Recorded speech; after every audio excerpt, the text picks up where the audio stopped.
رمضان تقریباً گزرنے کو ہے اور عید ممکن ہے پرسوں ہو جائے۔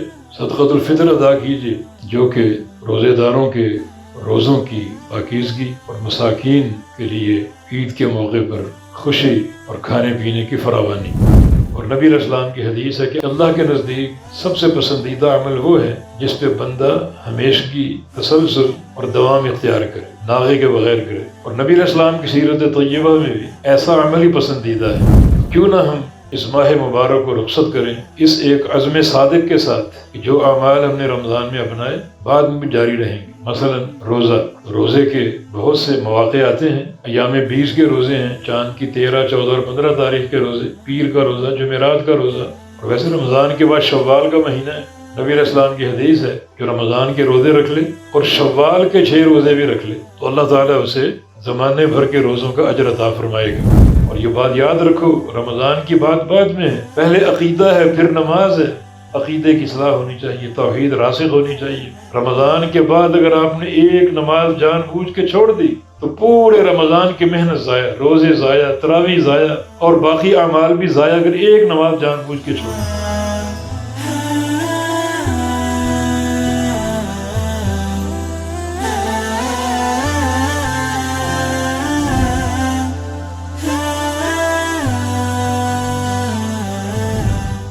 الحمد للہ رب العالمین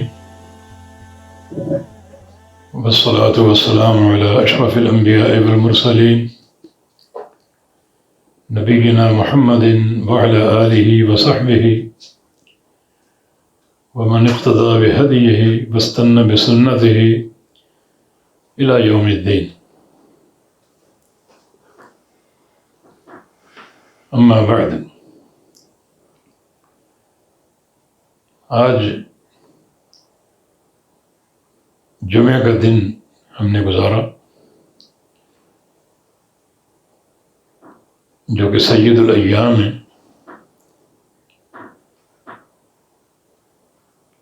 لاک ڈاؤن کی وجہ سے ہو سکتا ہے کہ جمعہ آپ نے گھر میں ادا کیا ہو، لیکن اجر و ثواب انشاءاللہ وہی ملے گا جو مسجد میں ادا کرنے کا ملتا ہے۔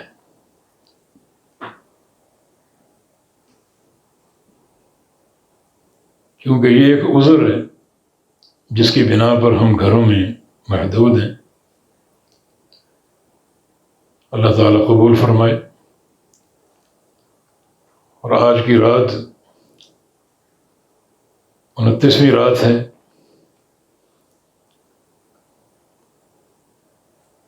جو کہ آخری عشرے کی جو 5 طاق راتیں ہیں ان میں سے آخری رات ہے، اور ہو سکتا ہے آج لیلۃ القدر ہو۔ کل بھی عرض کیا گیا تھا کہ آخری لمحات میں عبادت میں، اللہ تعالیٰ کے ذکر میں اور تلاوت قرآن میں مزید تیزی اور قوت اپنے اندر پیدا کی جائے۔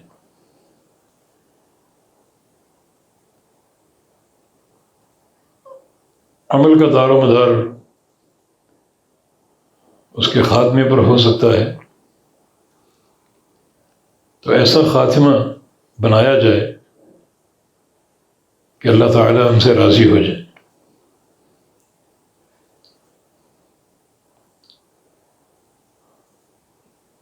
رمضان تقریباً گزرنے کو ہے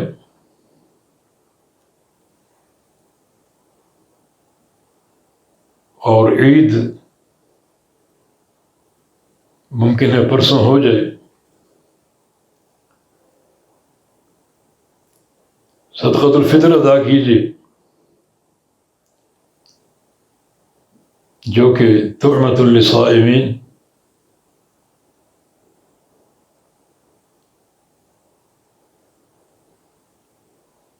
طہرۃ للصائمین اور طعمۃ للمساکین، روزے داروں کے روزوں کی پاکیزگی اور مساکین کے لیے عید کے موقع پر خوشی اور کھانے پینے کی فراوانی۔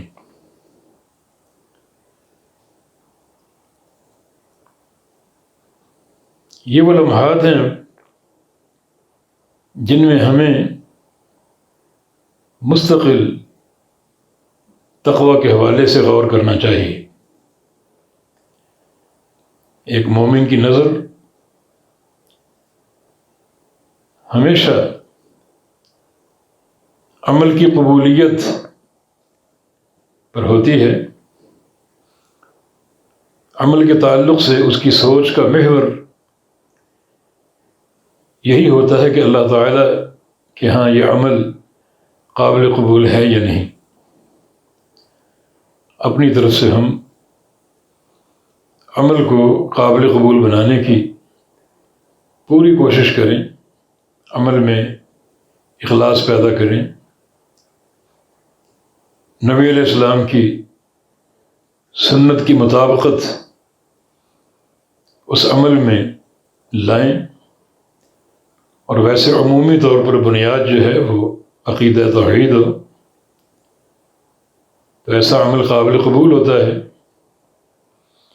پھر بھی ہو سکتا ہے کوئی ایسی ہم کمی یا کوتاہی کر گئے ہوں جس کا ہمیں احساس نہ ہوا ہو، اور وہ عمل قبولیت کا درجہ پانے سے قاصر ہو۔ حارثہ بن نعمان جنگ بدر میں شہید ہوئے تھے۔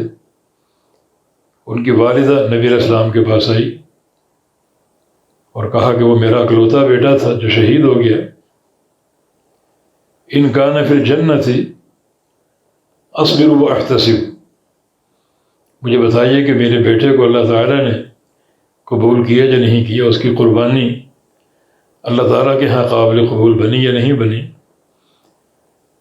اگر اللہ نے قبول کر لی اور اس کو جنت حاصل ہو گئی پھر مجھے صبر آ جائے گا، اور اگر اللہ نے قبول نہیں کیا تو پھر میں صبر نہ کر سکوں گی۔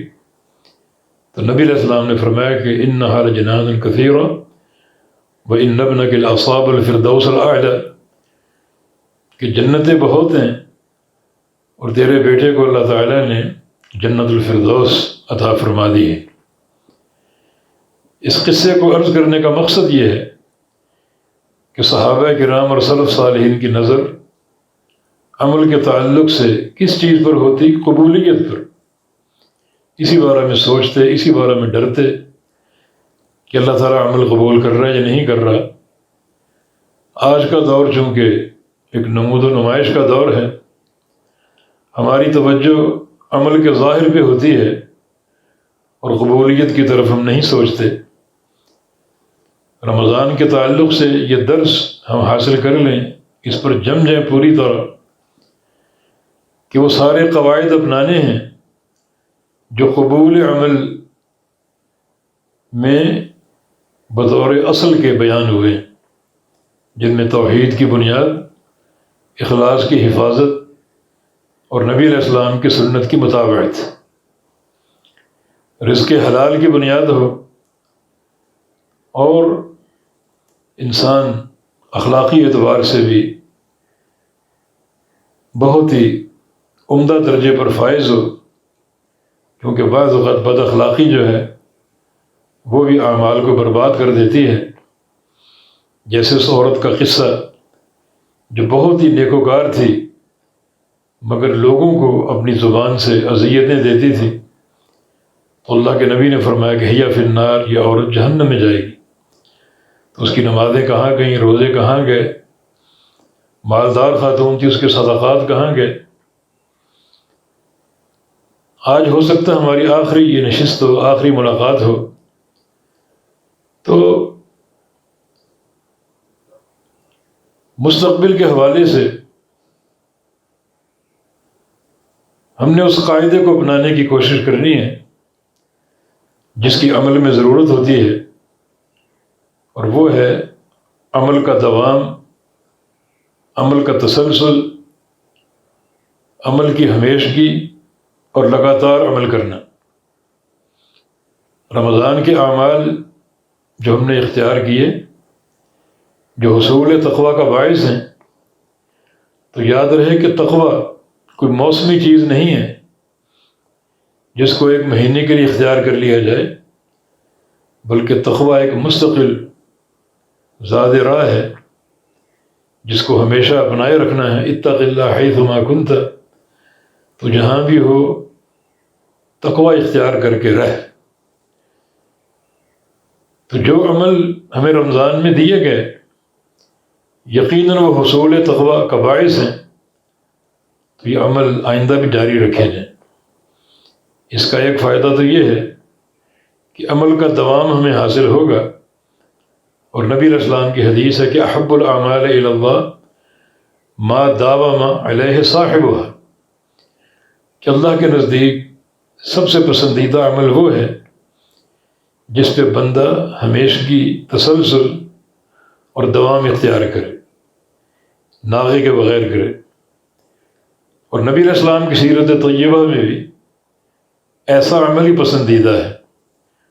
احب الاعمال الی النبی صلی اللہ علیہ وسلم ما کانت دیما، کہ نبی علیہ السلام کے نزدیک سب سے پیارا عمل وہ ہے جو ہمیشہ ہو۔ تو کیوں نہ ہم اس ماہ مبارک کو رخصت کریں اس ایک عزم صادق کے ساتھ کہ جو اعمال ہم نے رمضان میں اپنائے بعد میں بھی جاری رہیں گے۔ مثلا روزہ، تو روزے کے بہت سے مواقع آتے ہیں۔ ایام 20 کے روزے ہیں، چاند کی 13، 14 اور 15 تاریخ کے روزے، پیر کا روزہ، جمعرات کا روزہ، اور ویسے رمضان کے بعد شوال کا مہینہ ہے۔ نبی علیہ السلام کی حدیث ہے من صام رمضان واتبعہ ستا من شوال فکان کصیام الدہر، جو رمضان کے روزے رکھ لے اور شوال کے 6 روزے بھی رکھ لے رمضان کے بعد، تو اللہ تعالیٰ اسے زمانے بھر کے روزوں کا اجر عطا فرمائے گا۔ یہ سلسلہ جاری رہے، اس سلسلے کو موقوف نہ کیا جائے، اور یہی چیز ہے روزے کی محبت کی علامت۔ خالی رمضان کے فرضی روزے رکھنا یہ محبت کا پورا ثبوت نہیں ہے۔ بندے کے اندر شوق پیدا ہو روزے کا، نفلی روزوں کا اہتمام کرے، شوال کے روزے، پیر کا، جمعرات کا، ایام 20 کے روزے، تو یہ ایک مستقل اس کی عادت بن سکتی ہے جو کہ بڑی ہی قابل قدر اور اللہ اس کے رسول کے نزدیک محبوب ہے۔ من صام یوما فی سبیل اللہ بعد اللہ بینہ وبین جہنم 70 خریف، جو اللہ کی راہ میں ایک روزہ رکھ لے اللہ تعالیٰ اس کو جہنم سے 70 سال دور کر دیتا ہے۔ اسی طرح رمضان میں ہم نے رات کو تراویح پڑھی، رمضان گزرنے کے بعد یہ سلسلہ موقوف نہ ہو جائے، قیام اللیل کی عادت اپنے اندر ڈالنی چاہیے، تہجد کا اہتمام کرنا چاہیے۔ نبی علیہ السلام کی حدیث کے مطابق جو بندہ رات کو اٹھ کے 2 نفل ہی پڑھ لے تو قیامت کے دن اس کا شمار غافلین میں نہیں بلکہ ذاکرین میں ہوگا۔ تو اس کو بھی ایک مستقل عادت کے طور پہ اپنایا جائے، بڑا یہ پسندیدہ عمل ہے، اور خاص طور پہ رات کا آخری حصہ جب اللہ رب العزت آسمان دنیا پر نزول فرماتا ہے اور پکارتا ہے، حل من مستشفی فاشفیہ، کوئی شفا کا طالب مجھ سے شفا مانگ لے میں اس کو شفا دیتا ہوں۔ حل من مسترزق فارزقہ، کوئی روزی کا طالب مجھ سے روزی مانگ لے۔ حل من مستغفر فاغفر لہ، کوئی گناہوں کی بخشش کا طالب مجھ سے گناہ بخشوا لے۔ یہ بڑا برگزیدہ عمل ہے۔ رمضان میں ہم نے قرآن کی تلاوت کی، رمضان گزرنے کے بعد مصحف کو لپیٹ کے نہ رکھا جائے بلکہ یہ تلاوت جاری رہے، روزانہ تلاوت کی عادت ڈالیں تاکہ عمل دائمی ہو۔ رمضان میں ہم نے صدقات دیے، رمضان گزرنے کے بعد بھی صدقات دیے جا سکتے ہیں، چاہے کم کیوں نہ۔ شریعت کثرت اور قلت مال کو نہیں دیکھتی، یہ بات کی بات ہے، اصل خرچ کرنے والے کے دل کو دیکھتی۔ اگر جذبہ صادق ہو، طلب ہو، جستجو ہو، اخلاص ہو، تو بہت کم صدقہ پر بھی اللہ تعالیٰ راضی ہو جاتا۔ اتقوا النار ولو بشق تمرہ، اپنے آپ کو جہنم سے بچا لو خواہ آدھی کھجور خرچ کر کے۔ معنی آدھی کھجور بھی جہنم سے بچا سکتی۔ اللہ تعالیٰ انسان کے دل میں جھانکتا ہے، اور دل میں واقعی اخلاص موجود ہو، صدقے کا شوق موجود ہو، طلب موجود ہو، تو اللہ تعالیٰ آدھی کھجور قبول کر لیتا ہے، اپنے ہاتھ میں رکھ کے اس کو بڑھاتا ہے۔ انسان قیامت کے دن وہ آدھی کھجور یا ایک کھجور ایک پہاڑ کے برابر دیکھے گا۔ تو یہ اجر و ثواب یقیناً اگر عمل میں دوام پیدا ہو، اور یہی رمضان کا مقصود ہے، لعلکم تتقون، تاکہ تم متقی بن جاؤ۔ اور تقوی کا عمل مستقل عمل، تقوی کو ایک موسم کا عمل نہیں ہے، ایک مہینے کا عمل نہیں، بلکہ زندگی بھر کا عمل۔ اور یہ ایک مہینہ اللہ نے ہمیں دیا رمضان کا، یہ کافی ہوتا ہے تربیت کے لیے، یہ کافی ہوتا ہے ایک عادت پختہ کرنے کے لیے۔ یقیناً اس رمضان کے گزرنے کے بعد بھی ان اعمال کو جاری رکھا جائے۔ اور دوسری بات یہ کہ ہم نے رمضان میں روزے کی حالت میں گناہوں سے گریز کیا، معصیتوں سے گریز کیا، تو ایسا نہ ہو کہ رمضان گزرنے کے بعد وہ معصیتیں شروع ہو جائیں، وہ گناہ شروع ہو جائیں۔ بلکہ اگر ایک انسان کے دل میں رمضان ہی میں خیال آ جائے رمضان گزرنے کے بعد دوبارہ وہی کام شروع کر دینے ہیں، تو روزہ قبول نہیں ہوتا۔ تو عمل میں دوام پیدا کیجیے اور گناہوں سے مستقل گریز کیجیے تاکہ حقیقی تقوی حاصل ہو جائے۔ اور یہ بات یاد رکھو، رمضان کی بات بعد میں ہے، پہلے عقیدہ ہے، پھر نماز ہے۔ عقیدے کی اصلاح ہونی چاہیے، توحید راسخ ہونی چاہیے۔ رمضان کے بعد اگر آپ نے ایک نماز جان بوجھ کے چھوڑ دی تو پورے رمضان کی محنت ضائع، روزے ضائع، تراویح ضائع، اور باقی اعمال بھی ضائع اگر ایک نماز جان بوجھ کے چھوڑ دی۔ مستقل نمازی بن جاؤ، مستقل اعمال صالحہ اپنا لو، مستقل گناہوں سے گریزاں ہو جاؤ، لعلکم تتقون، تاکہ تم صحیح معنی میں متقی بن جاؤ۔ تو اللہ تعالیٰ ہمیں زیور تقوی سے آراستہ کر دے، اور جو اعمال ہم نے رمضان میں اپنائے اللہ تعالیٰ قبول فرما لے۔ رمضان گزرنے کے بعد بھی اللہ رب العزت ہمیں وہ اعمال اختیار کرنے کی توفیق دے، ہمارے اعمال میں دوام اور تسلسل کا رنگ آ جائے۔ روزے کی حالت میں ہم نے گناہوں سے گریز کیا، اللہ تعالیٰ ہمیں مستقل متقی بنا دے، گناہوں سے ڈرنے والا، گناہوں سے بچنے والا۔ اور اللہ تعالیٰ آئندہ بھی رمضان ہمیں اپنی زندگیوں میں عطا فرمائے، بار بار یہ موقع آتے رہیں۔ اور اگر آج کی رات لیلۃ القدر ہے تو اللہ تعالیٰ ہمیں یہ فضیلت عطا فرما دے۔ لیلۃ القدر خیر من الف شہر، یہ سورہ قدر جو ہے اس میں لیلۃ القدر کے بارے میں 3 خبریں ہیں۔ ایک خبر یہ ہے کہ یہ ایک مہینے کی عبادت سے افضل ہے، اور دوسری خبر یہ ہے کہ اس رات فرشتے اترتے ہیں، جبریل امین ساتھ اترتے ہیں، تنزل الملائکہ والروح، جبریل بھی اترتے ہیں، ملائکہ بھی اترتے ہیں، اور چپے چپے پر زمین کے فرشتے پھیلے ہوتے ہیں۔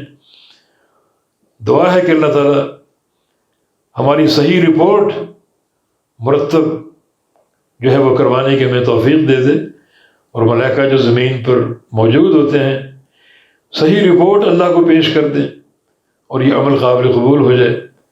اور تیسری خبر یہ ہے ہی حتی مطلع الفجر، کہ یہ جو شب قدر کا سلسلہ ہے یہ فجر کے طلوع ہونے تک ہے۔ جس رات لیلۃ القدر ہو تو یہ لیلۃ القدر کب شروع ہوتی؟ ابتدا کا ذکر نہیں، ابتدا کی تحدید نہیں، مگر انتہا کی تحدید موجود ہے کہ شروع ہونے کے بعد یہ رات جو ہے، یہ قدر جو ہے، یہ فضیلت جو ہے، یہ طلوع سحر تک جاری رہتی۔ تو آخری حصہ خاص طور پہ قابل قدر ہے۔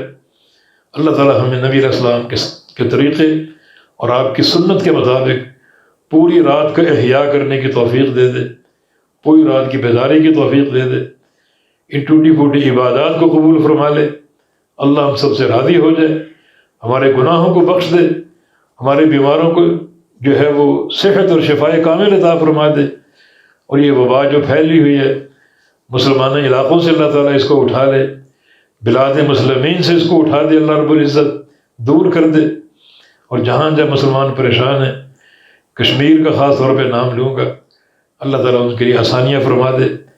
ظالم کو اللہ تعالیٰ ڈھیل ضرور دیتا ہے مگر پکڑ اس کی فوراً آتی ہے، چاہے کچھ دیر سے آ جائے، یہ اللہ کا نظام ہے۔ اللہ تعالیٰ مظلوم بندے سے کہتا ہے لَأَنْصُرَنَّكَ وَلَوْ بَعْدَ حِينٍ، میرے مظلوم بندے میں تیری مدد ضرور کروں گا، چاہے کچھ وقت کے بعد کروں۔ اللہ تعالیٰ چاہتا ہے کہ بندے مجھ سے مخاطب ہوں، بندے میرے سامنے آہوزاری کریں، میرے سامنے روئیں گڑ گڑائیں، جو اللہ تعالیٰ کو بہت ہی پسند ہے۔ جتنا انسان نیک ہوتا ہے اتنا اس کا رونا گڑ گڑانا اللہ تعالیٰ کو پسند آتا ہے۔ تو یہ ایک ابتلائی دور ہے اور مشکل انشاءاللہ ٹل جائے گی، اور ظالموں کے ہاتھ ٹوٹیں گے، اللہ تعالیٰ ان کی کوششوں کو برباد کر دے، اسلحوں کو ناکارہ کر دے، ان کی افواج کو تتر بتر کر دے اور تباہ و برباد کر دے، اور اللہ رب العزت عالم اسلام کی حفاظت کرے۔ اس ملک پاکستان کی چپے چپے پر اللہ تعالیٰ ہمیں اپنی توحید خالص اور اپنے پیارے پیغمبر کی سچی غلامی، محبت اور اطاعت کو نافذ کرنے کی توفیق عطا فرما دے۔ اقول قولی ھذا واستغفر اللہ لی ولکم وآخر دعوانا ان الحمد للہ رب العالمین۔